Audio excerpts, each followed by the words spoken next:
আসসালামু আলাইকুম। আজকে আপনাদের সামনে নতুন একটা বিষয় নিয়ে হাজির হয়েছে, সেটা হচ্ছে যে আমরা ঘড়ির কাঁটার মধ্যে মিনিটে কাঁটা এবং ঘড়ির কাঁটা, যে মিনিটে কাঁটা এবং ঘড়ির কাঁটার মধ্যে যখন কোণ উৎপন্ন হয় সেটা কত ডিগ্রি হবে সেটা কিভাবে বের করবো। দেখেন এখানে একটা প্রশ্ন লেখা আছে যে 3টা 40 মিনিটের সময় ঘন্টার কাঁটা ও মিনিটের কাঁটার মধ্যে কত ডিগ্রি কোণ উৎপন্ন হবে। আমরা সহজ একটা সূত্র সাহায্যে আমরা করতে পারি। সূত্রটা হচ্ছে এরকম। সূত্র 11 into minute minus 60 into hour ভাগ হচ্ছে 2। এটা হচ্ছে ডিগ্রি, যত বড় তত ডিগ্রি। আচ্ছা দেখি একটু হয় কিনা আমাদের। তাহলে এটা হচ্ছে 3টা, এটা ঘন্টা, আর এটা হচ্ছে মিনিট। তাহলে ঘন্টা কত?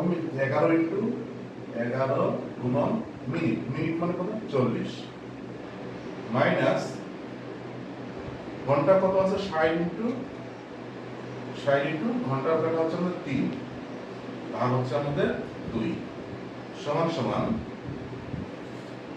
11 আর 4 গুণ করলে 44, আর একটা 0 মাইনাস 3 300 180 ভাগ হচ্ছে 2। তাহলে কত হচ্ছে?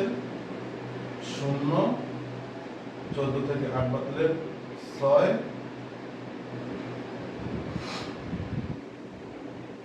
আর 3, 2, আর নিচে হচ্ছে 2 সমান হচ্ছে 130 ডিগ্রি।